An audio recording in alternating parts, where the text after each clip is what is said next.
My name is Lamaria Phillips, and with me today I have Chief Anthony Williams. He is the chief of the police station at the Baton Rouge Airport, and he is my mentor for my senior project. Chief Williams, what is it like being an African American police officer? I'm glad you asked that question. One, I'm not politically correct. I hate that term with a passion. That is a divisionist term. It separates us from the rest of the community. Therefore, if you're creating separation at the beginning, you're going to have separation in the middle as well as at the end. Being a person of color in the police department is becoming harder and harder every day, because the way we're portrayed in the news media, it's police officers are bad. And being a black police officer, it makes us worse, because we're being told we're contributing to the problem by not saying anything. But there's a code of silence in the community. There you run into an oxymoron. You want me to snitch, but you don't want to snitch. What's wrong with that picture? That's what it's like being an African American, if you want to say that, which, once again, I don't like that term. What is the average workday for a police officer? There is no such animal. There's no such thing as an average workday. I started with the city police department. So I would patrol First District. And I lived in First District. First District being, around Estruma and all that area right there, Plank Road.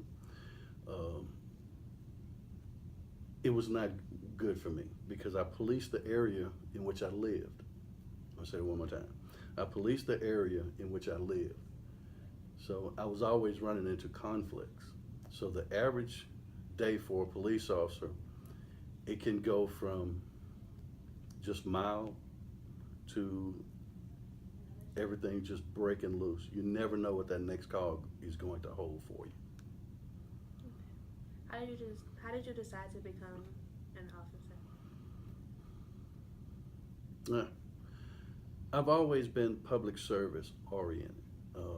From high school, they taught civics, and I was real inquisitive about government. And growing up, I'm a baby boomer, so I remember the 1960s. I lived through the 1960s. I remember seeing certain things. I remember being a victim of certain things. So I always grew up wanting to change things. So when I became old enough, I entered the military. And then after I came out of the military, I still wanted to make a difference. So that's really why I joined the police department, to make a difference. As a person of color on the police department, have you experienced prejudice or racism on the job? Oh, every other day. You are called some of everything by the populace, the people you serve, because you are the person that they vent to or they vent on. So you have to be prepared for that. So you really see it on a day-to-day basis, but you learn to deal with it. What qualifications do you feel a good officer should possess? First and foremost, communication skills. You should be able to speak to everyone and talk to everyone without bias. In other words, you should be able to look at a person and not see anything but a person. You shouldn't see male, shouldn't see female, shouldn't see anything else. You shouldn't see color, you shouldn't see anything. When you stop a person or you converse with a person or interact with a person, you should see another human being just like yourself. That's one of the main skills a police officer needs. Also need to have a mild demeanor when dealing with the public.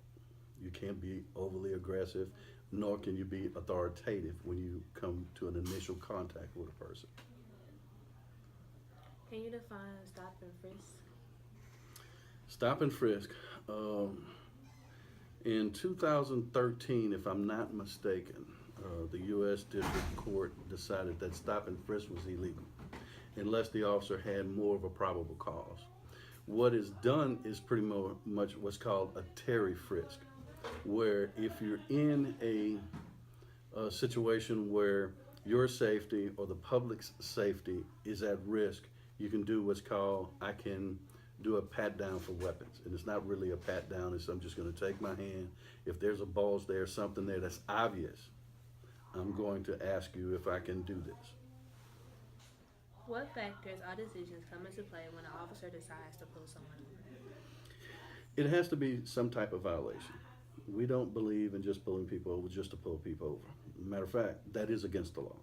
Just like running your name through the criminal database without probable cause is against the law. There either needs to be something wrong with the vehicle, tail light out, some type of violation like that, license plate is expired driver's license, or there are bolos be on the lookout for. So just say you're driving a black Camaro like I drive, and we have no other description but a black Camaro in this area. So I may pull you over because you have a black Camaro. And a number of people get offended for that. But if that's what all I have to work with, that's what I have to work with. But that's the only reason we should stop people. What is the correct process or procedure when stopped or confronted by a police officer? I'm glad you asked that question. I've been stopped numerous times because people say I don't look like a police officer out of uniform. Always approach them from a position of respect, the way you want to be treated. I don't want you coming at me aggressive, so don't come at them aggressive. You know, yes, sir, good morning, officer, how are you, or whatever, if he asks you for something. I always keep stuff where I don't have to reach for it. I keep my driver's license in my back pocket. If I'm stopped, I automatically pull it out before he gets to the car. My registration and proof of insurance is on my visor, so I don't have to reach anywhere to get that because I don't want no confusion. So I'm ready to give him whatever he or she is going to ask for. That would be the proper procedure. What is your opinion on the Black Lives Matter movement? I don't have an opinion. And I have to keep that in line because I'm a police officer. I cannot be biased. I cannot be for something or against something because I'm going to lean toward supporting it. As a police officer, I can't do that. I have to be neutral. So when it comes down to that organization, it serves a purpose that someone felt was needed. And as a police officer, I will support their right to protest because that's constitutional.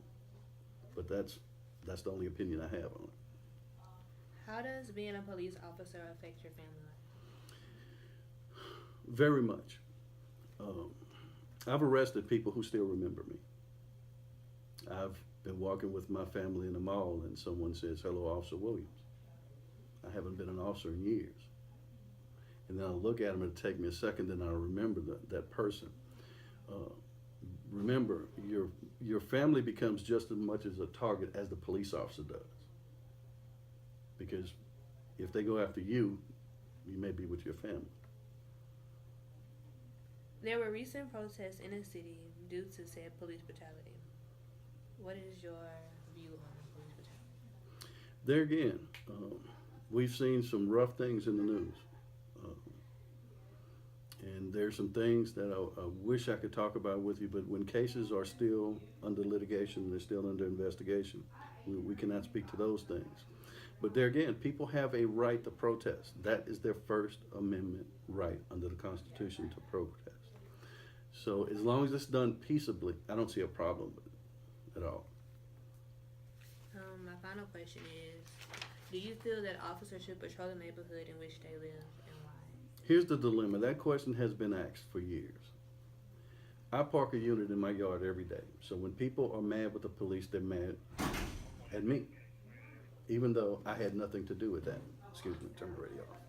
Even though I had nothing to do with it. If they decide to take a pot shot at my house because my unit is there, do you think that's seriously going to affect my family?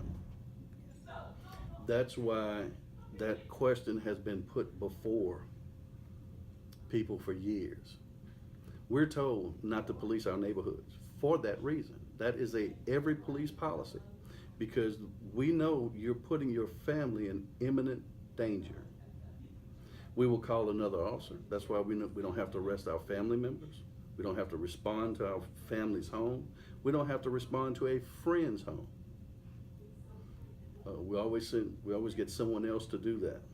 Now, either living in the community that you police Always remember, everyone will know where you live. There's the problem. And we see drive-bys every day. We see more police officers' homes broken into every day. We see units broken into every day. If you're patrolling that area and that's happening, the clock is ticking on a shot running through your house, killing your wife. Go ahead. Okay. And that's the problem you run into, because the clock starts ticking. There's a shot may come through that window. It may kill your wife, the officer, or a family member. So that's the dilemma that we run through every day with a unit parked in our yard, and we readily accept that. Well, that's all the questions I have. Thank you for taking time out today. Not a problem. Do you have any question that's not on there you'd like to ask? Because you have a police chief sitting in front of you that will answer any question. Not at this moment. And I thank you.